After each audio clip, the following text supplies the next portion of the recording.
सनातन धर्म को लेकर अभद्र टिप्पणी करने पर तमिलनाडु के मुख्यमंत्री के बेटे और मंत्री उदयनिधि स्टालिन और कांग्रेस अध्यक्ष मल्लिकार्जुन खड़गे के बेटे प्रियंक खड़गे के विरुद्ध रामपुर में हुई एफआईआर दर्ज। वरिष्ठ अधिवक्ता हर्ष गुप्ता और राम सिंह लोधी ने रामपुर की कोतवाली सिविल लाइंस में धार्मिक भावनाएं आहत होने की कराई एफआईआर दर्ज। सनातन धर्म को लेकर अभद्र टिप्पणी करने के मामले में उत्तर प्रदेश के रामपुर में एफआईआर दर्ज की गई है।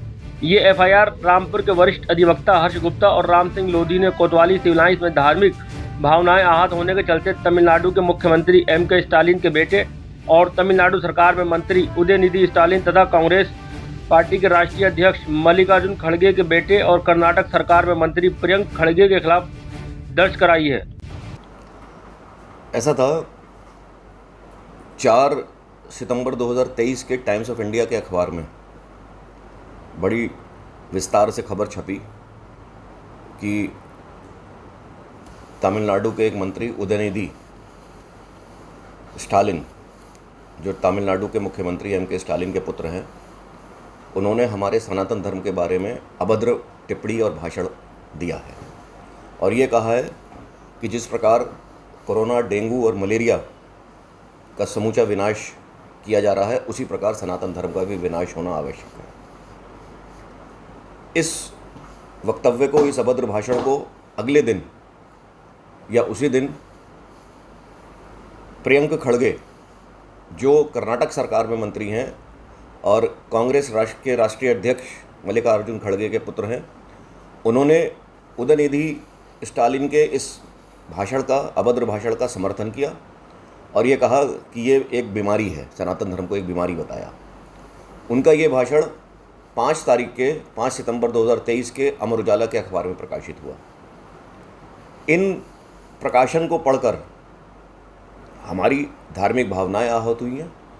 हमारा सनातन धर्म एक पुरातन धर्म है और एक अनंत धर्म है, निरंतर धर्म है, निरंतरता है उसमें, अनंतता है उसमें, जिस पर किसी भी व्यक्ति विशेष को या किसी भी धर्म के व्यक्ति को कोई टिप्पणी, अभद्र टिप्पणी करने की आवश्यकता नहीं है। सनातन धर्म किसी के ऊपर लादा नहीं जा रहा है। जो अपनी स्वेच्छा से चाहे सनातन धर्म को अडॉप्ट कर सकता है, अनुयायी बन सकता है। सनातन धर्म एक बहुत विशाल धर्म है।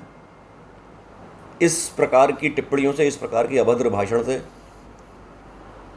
हमारी भावनाओं को ठेस पहुंची है, हमारी धार्मिक भावनाओं को ठेस पहुंची है और एक ये इन लोगों का, इन दोनों व्यक्तियों का ये प्रयास है कि एक इन धार्मिक उन्माद फैलाए जाने का, ये द्वेष भावनावश इन्होंने ये भाषण दिया है, जिससे कि वर्ग विशेष में धार्मिक उन्माद उत्पन्न हो और एक अराजकता का माहौल पैदा हो।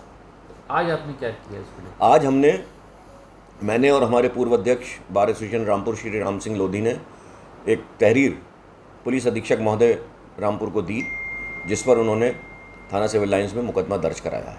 किन धाराओं में मुकदमा दर्ज हुआ है? मुकदमा दर्ज हुआ है हमारा 153A और 295A IPC में। क्या कार्रवाई चाहते हैं?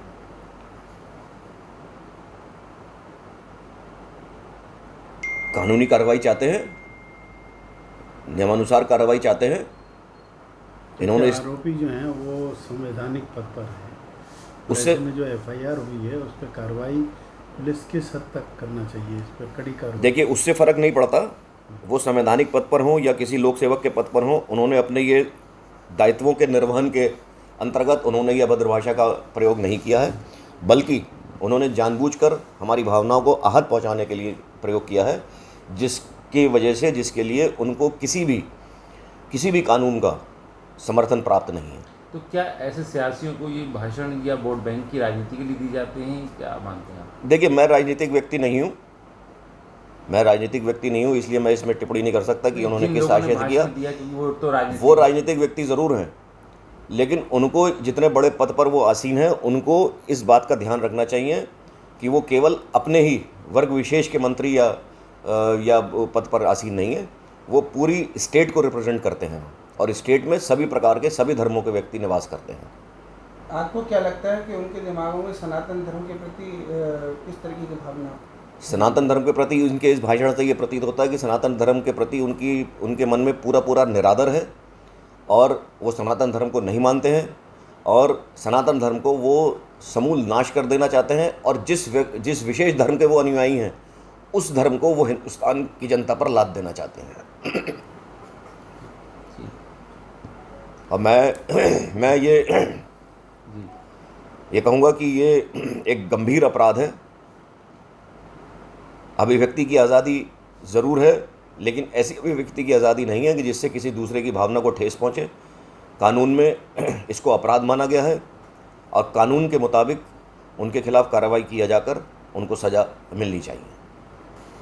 इसी अभद्र भाषण और हेट स्पीच का एक मामला माननीय उच्चतम न्यायालय सुप्रीम कोर्ट के समक्ष अश्विनी कुमार उपाध्याय बनाम यूनियन ऑफ इंडिया के मैटर में आया, जिसमें 28/4/2023 को माननीय सर्वोत्तम न्यायालय ने यह आदेश पारित किया कि ऐसे हेट स्पीच के मामलों में धारा 153A, 153B, 295A, 506 IPC के अंतर्गत शासन को और प्रशासन को स्वयं बिना किसी परिवाद के, बिना किसी कंप्लेंट के संज्ञान लेकर और कार्रवाई करनी चाहिए। और